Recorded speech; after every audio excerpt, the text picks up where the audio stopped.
Hi everyone, welcome to a new edition of Agora Studio Visit, a sneak peek into our artist's creative process. In today's episode, we're walking into the studio of Edbel Bruno, an abstract expressionist painter, a former NASA scientist with a doctorate in mathematics, and an artist who plays with concepts of time, dimension, microwave radiation from the Big Bang, alien landscape, and night skies. Let's learn more about his inspiration, his creative process, and future plans from Ed himself. It's good to see you, all of you, but Ed, are we looking at your studio right now? Yeah, this is the, I could take my webcam off and just scan around here. I mean, That'd be great. It's always there's part of it wonderful to there. see where artists, as Sabrina would say, where the magic happens. Yeah, so that's just part of it. And then I swoop around, and moving around this big room is where I paint. This is the loft area of my apartment, and there's some paintings over there. And then, Nice, good light. and then it moves over nice here. big And then I got these nice lofted ceiling with these beams, then a skylight up there. So it's excellent light. Right. There's a bunch of other rooms here, which sometimes I'll work in, but this is the main one. And I work on the floor. So if you look over there, you'll see carpet on the floor. So I work on my hands and knees on the floor, and I like it over there. That's my place. I've looked at your most recent sketches and paintings. How has COVID-19 impacted you personally in your day-to-day life? My life's been impacted pretty good. I enjoy it. There's been a lot of Zoom just for communicating, and it's convenient. Especially if I have to give a lecture or something, it's totally easy to do that. But in terms of my lifestyle, my life in general, I like it. Yeah, well, it's interesting because artists are certainly probably better than any other career group, sort of adapt well to having a life of solitude, because that's how you work for the most part. You work alone and you're not surrounded by people. So it provides this wonderful further opportunity to be more introspective. And I think with the virus, we've been put in a position where we really are dwelling on so many things that I think people hadn't really given much thought to. So in many ways, I think that's good, but not at the cost. Yeah, tell me about, I went through the images that I received of your recent work, and certainly work that's been created, that you've created during this period. And it is so interesting because it sort of documents what has been going on for you personally in your mind with regard to your feelings. And I think the work expresses for me, a very deep sadness about what is happening. And also there's this sense of solitude is expressed beautifully in many of your sketches and drawings. But there's also, you also have pieces like the Road series, which I find very inspirational, in that one can sort of, the metaphor, of course, is that there's hope and light at the end of this road. And I think that that's been, for me, a great indication as to where you might be taking this in the future. Mm-hmm. I know it's a process. This whole progression of works has been a process for you, and it's an ongoing process, because you had a piece in 2017 at Agora in an exhibition there that was almost like the starting point for you, maybe psychologically, as to perhaps what was coming our way. Yeah, so that's interesting. So that particular piece, Nowhere But Somewhere, I did another one like it, Shades of Gray. Right. And that's when you were director. And I remember I was so happy I did those paintings, because before those paintings, I was not doing those. I was doing those brightly colored. Right. I did those. Those came out of nowhere, and I knew that was the start of something. So when that painting happened, Nowhere But Somewhere, it really was Nowhere But Somewhere. It's like, where does this painting belong? You know, and I knew there was something really deep behind that, but I didn't know the slightest clue of what it was. And part of my problem is I'm not connected to myself that well. I'm just not. I'm very talkative, but I'm not really well connected to my deep self. I'm not one of these people that cries easily. I laugh easy, but I'm not a deeply sincere, crying kind of person. I don't get myself a lot. So when that happened, I knew that I had to dig a bit to find out what that was about. So when I went off to Europe, to Germany for a year, I thought that would help, and it didn't really.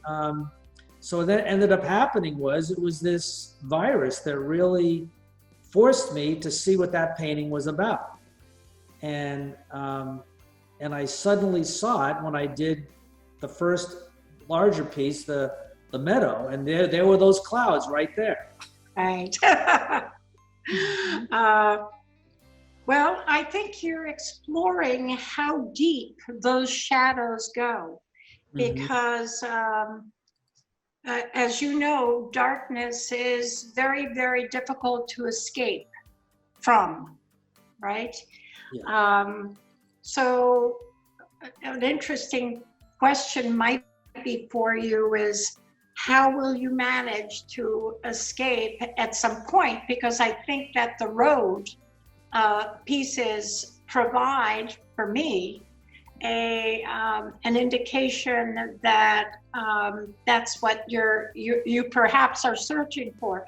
With regard to what you just said about the fact that you don't know yourself well, or you don't look deeply, but I think your work does for you. And I think that it's streaming from a much deeper place for you, and that's how you express yourself. And that is true of practically all of the artists that I've ever met. Their work speaks for them, and that's beautiful with respect to what you're doing. You're allowing yourself to have the freedom to go there, you know, to dig deep. Yeah. So in a certain sense, that's what I'm doing. I'm following the road and seeing where that's going. And the first one, called A Road, was sort of the start of that. And then the second one I love, it's called No Title. It's expansive. Right. It's almost beautiful until you start to look at the details of the ground and say, this is not quite so beautiful, but the sky certainly draws you in. Yes. And something about that piece which is very beautiful, but at the same time, it's very ominous, but it's nice to look at. People who've seen it, just the real painting, they just can't stop looking at it, really. I had someone here for like literally all afternoon. They wouldn't want to leave. They just kept staring at it. But then I said, okay, let me go more with the devastation and see what's going on with that. Let's go further down this road. And then I did this last one further down the road. And you could see that one definitely is much more ominous, to me anyhow. But however, as I look at that piece, and it gets to your question, the undergrowth and all those weird trees, they tend to stop, and off in the distance you see like a dune, and it's sort of like it's over, and the landscape from those last bit of trees on is now clear, and it looks like it's going to be a nice clearing. So I think the next one is going to be what's beyond that dune there in that last painting, and right. Hopefully it'll clear up, you know. a good metaphor. And maybe perhaps as the landscape clears and the path opens, we'll see some hint of color. Yeah, that's a good point. I purposely didn't do color on these because it takes away. For a good reason. It totally takes it away. In fact, I experimented with one actually. I put a little color on it, and it made it look more pretty, but it just ruined the piece. It was like, okay, It's real. Who needs to see that? So, however, you're absolutely correct. When it does open up and the landscape becomes more bland, then that would be the time to bring in some color. Yeah.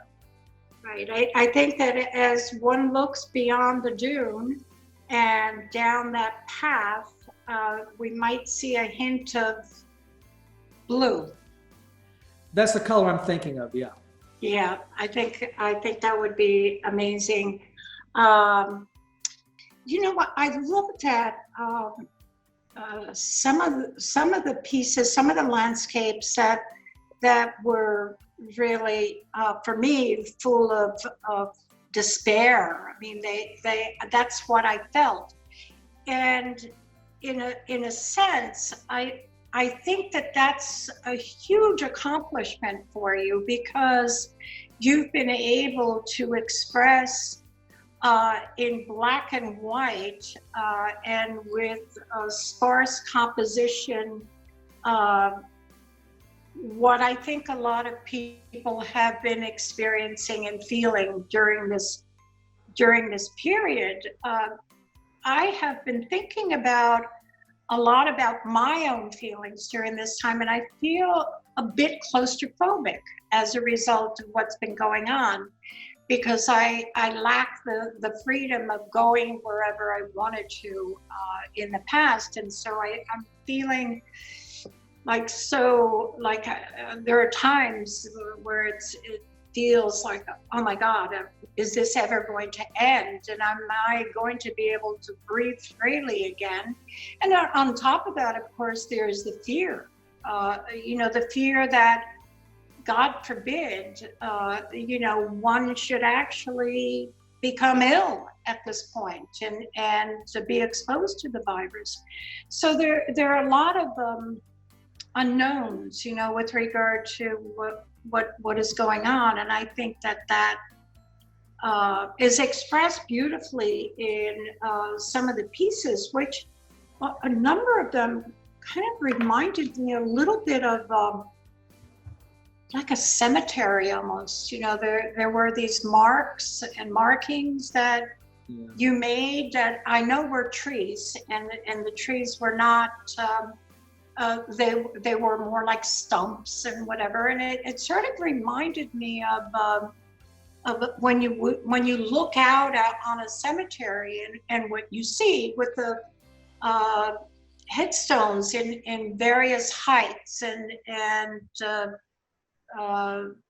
some sparsely positioned, but that's what came up for me with a number of the pieces. Again, I don't shy away from looking deeply into things and exploring what those things mean to me. I'm not afraid to look, but I think one has to go there in order to really fully appreciate it and understand the work. Mm-hmm. Yeah, I mean, there's definitely a lot of depth in there, but I didn't see it that way. I sort of saw it as mysterious, and these are like, for example, as you know, I love outer space and all that. And in the movie 2001, there was that monolith, right, on the moon. That's right. Where they played that creepy music. And so to me, these are like little monoliths, there pointing the way to something. I guess they could be graves, but to me, they're more markers of what's coming, maybe.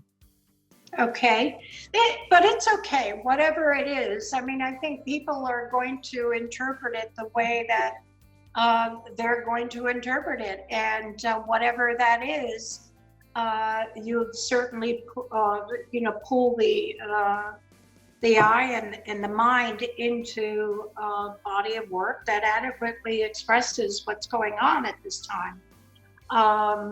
Can you tell me about, can you explain microwave to me? Yeah, basically it's sort of, I was just, that was more independent one, and I did some experimental ones that really don't fit the current series I have on there. They're just the ones I'm going to try to develop. Microwave is really, it sort of reminds me of where we are now. They're putting up, our world is like dominated by cell phones, microwave towers, and I sort of envision a future world where there's so much of that you have this layer of pollution, and rising up from it are just microwave towers, and that's about it. So they sort of represent a dystopian future of being dominated by technology, which is kind of creepy. Yeah, to say the least. So where do you think you would like to take it from here? I mean, I know that we discussed looking beyond and in that wonderful The Road series and the landscape that takes you to another place beyond this. So when do you anticipate creating these works? Are you going to wade this out and continue to create pieces that express what is going on right now, or will you begin to go in another direction? Okay. So basically, I think I put down in a summary, I do view myself as like a detective here. So when the very first image I sent Andra and Sabrina was, it was a sketch I did, and it was in mid-February. I'm coming back from New York like at midnight. I just finished teaching for hours. It was like midnight, and I just did this quick sketch, and it gave rise to this whole series. And in that sketch, it's like, where'd that sketch come from? And that was really, I was tuning into this whole virus thing even before it got here. So I said, well, let me sort of take this sketch and see where it goes, and it developed into all of this. And it's amazing what one sketch can do. That was the breakthrough I was looking for. But that was like in February 12th or something around that time. So I sort of view myself as like a detective, and I'm following my subconscious. Where does it go? Right. And I'm sort of like, I sort of sit around until I get an idea, and then see where it goes. And I'm sort of feel like I'm being guided by my unconscious. It's just the way I view my life. And I'll go as long as it does that. And so right now, where I want to go is what you had suggested, is getting further down this road and putting some color in it, which is a very nice approach. The other thing I want to do is I want to do a big panorama of maybe about, I'm saying like 10 feet by say 6 feet. I have a wall here for that. A huge panorama of one of these scenes where you just stand there looking out on it, and what that would be really like. Yes. Yeah, because it would definitely be a sense of being overpowered by that emotion that is expressed. But you may also want to consider doing maybe a panorama of the road that leads to the end of the path and the horizon, so that you're in one panel, you're looking at the entire progression of where you began and where you end. So you're basically putting everything together, but it's all in one panel. That might be interesting. That's interesting too. I never thought of that as it's like putting all these together in one continuous show and just seeing the whole road. That could be interesting.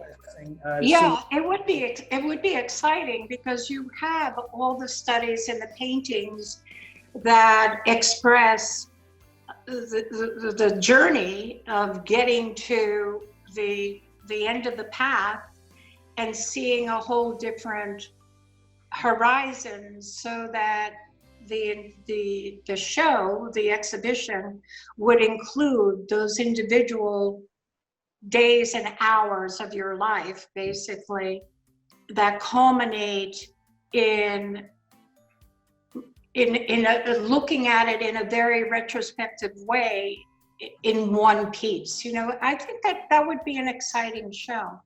Yeah, that's where I want to take it. Absolutely. I wasn't thinking of putting all together, but I was thinking, what could a panorama be that would be really just amazing to stand there, not be creeped out, but not be afraid, but be just like an awe-inspiring, you know? You know, and I think obviously the last one I did further down the road, that piece, I wouldn't want to be a panorama of that. That is just not the place I want to be standing. But for example, the other one, no title, that expansive one, I wouldn't mind being standing there looking at that. But you know, but there's other ones which are kind of nice, you know, the meadow and those. Well, you know, I'm thinking. I think any of these would certainly be fascinating to stand in front of a panorama of.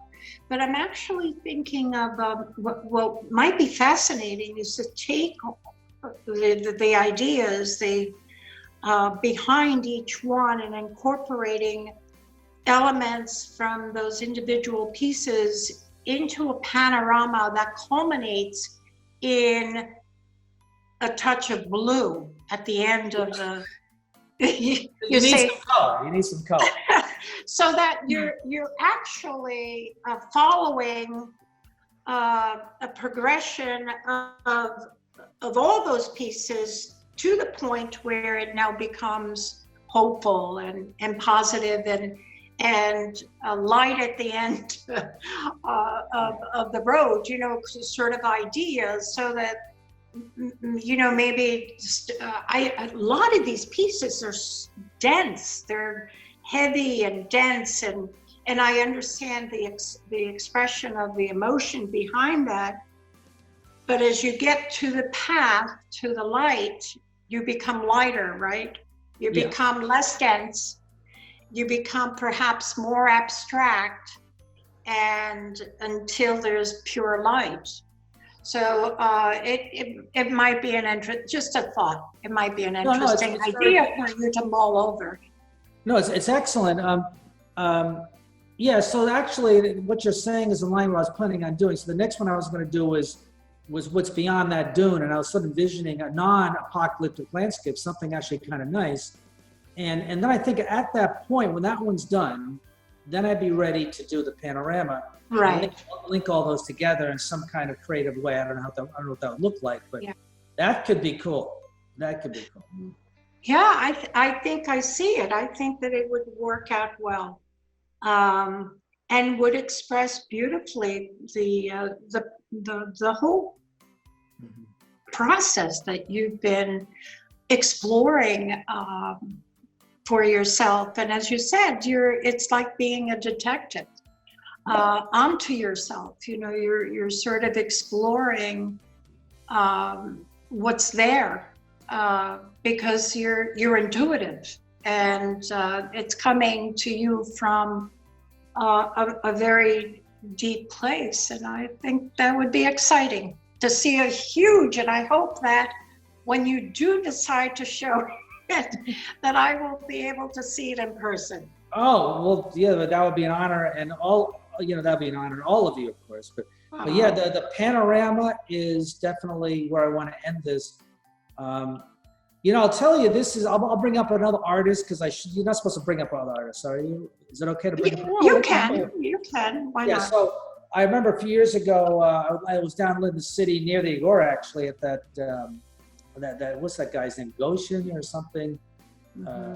He's got that gigantic. You mean the gallery? Yeah, Gagoshen's got Gagoshen. Huge gallery down in that area.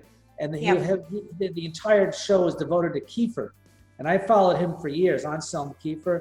And yes, of course. And those are creeped out, you know, and they're obviously they're apocalyptic too, but post-World War II. But he had one he did, it was magnificent. It was maybe 20 feet by 20 feet, 30 feet by 30 feet. It was huge. And it was done in panels, but it was this picture of a wave coming in with Mm. mist, and off in the distance was the sun, and it was like a primordial earth. And it was such an amazing piece because it was basically in black and white also, although I remembered in color, but it was in black and white. What was amazing about that piece was his other pieces were very creeped out, but that one was hugely hopeful and beautiful. Yes, yes. I vaguely remember the piece, by the way. And again, an amazing artist in expressing what was there for him that his work draws a lot of people in as well.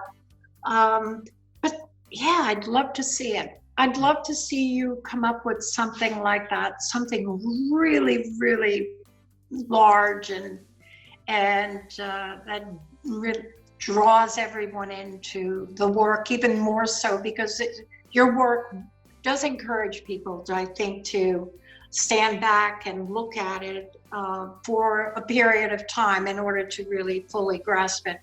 But what else is on the horizon for you, Ed? I'm going to be hopefully using, because I've been trying to find my niche, as you know. I mean, I joined Agora at a critical time in my art career where I'd done a lot of work over the years, but I felt like I just really never got in the groove. There was something missing, and those black ones really started that, of which is a piece of one right here.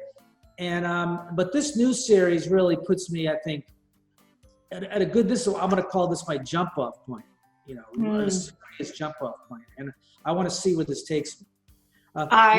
I think that's great. I'm hoping that again to see more of what you're doing, and hope to see some of the work in person, of course. Yeah. And we're all hopeful that this pandemic will end soon in one way or another. Either we find the vaccine or people learn to live wearing masks, I guess. I don't know, but it's been wonderful seeing you. It really has. After 2 years, which have flown by so fast, but I hope to see you at some point in the future soon, and we'll continue to follow what you're doing. Oh, wonderful! Yeah, I really love Agora Gallery and all the folks. You're just fabulous, and well, you're in good hands. You're in good hands with Sabrina and Sandra and everyone else that works there. I think they're all very dedicated, and I do miss New York. I miss being there, but this is where I am for now, and we'll get through it. And I hope that we learn some lessons from this one.